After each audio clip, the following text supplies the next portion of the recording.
कछुए की जादुई चाल बहुत समय पहले की बात है। एक हरे भरे जंगल में एक बूढ़ा कछुआ रहता था जिसका नाम था तनु। वो बहुत शांत और समझदार था। सभी जानवर उसका आदर करते थे, लेकिन एक जानवर था जिसे उसकी धीमी चाल पर हमेशा हंसी आती थी। वो था खरगोश। खरगोश बहुत तेज दौड़ता था। उसे अपनी रफ्तार पर बहुत घमंड था। वो जब भी तनु को धीरे धीरे चलते देखता, चिढ़ाता और कहता, तनु काका, आप तो चलने में पूरा दिन लगा देते होंगे, मैं तो 5 चक्कियों में 5 चक्कर लगा लूं। तनु मुस्कराकर बस इतना ही कहता, धीमी चाल में भी मजा है बेटा।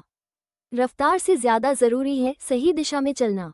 एक दिन खरगोश बोला, चलो रेस लगाते हैं, सबको दिखा दूं कौन असली चालाक है। जंगल के सारे जानवर जमा हो गए। रेस शुरू हुई। खरगोश तो जैसे हवा बनकर उड़ गया। वो कूदते कूदते बहुत दूर निकल गया। कछुआ अब भी अपनी धीमी चाल से धीरे धीरे चल रहा था। रास्ते में एक आम का पेड़ था। खरगोश को लगा, तनु तो अभी झील भी पार नहीं कर पाया होगा।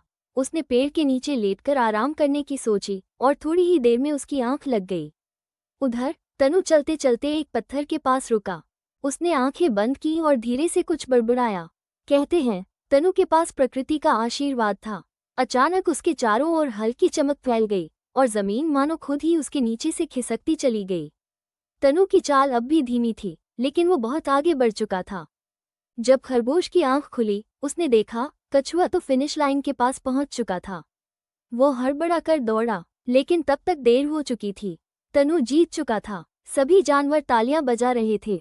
खरगोश शर्मिंदा होकर बोला, माफ कीजिए तनु काका, मैं तो समझता था तेज दौड़ना ही सब कुछ है।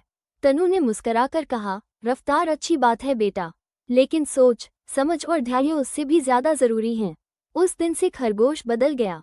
वो अब दूसरों को चिढ़ाता नहीं था और तनु उसका सबसे अच्छा दोस्त बन गया। पौधा सीख, तेज चलना जरूरी नहीं, सही सोच और सही दिशा सबसे बड़ी ताकत होती है।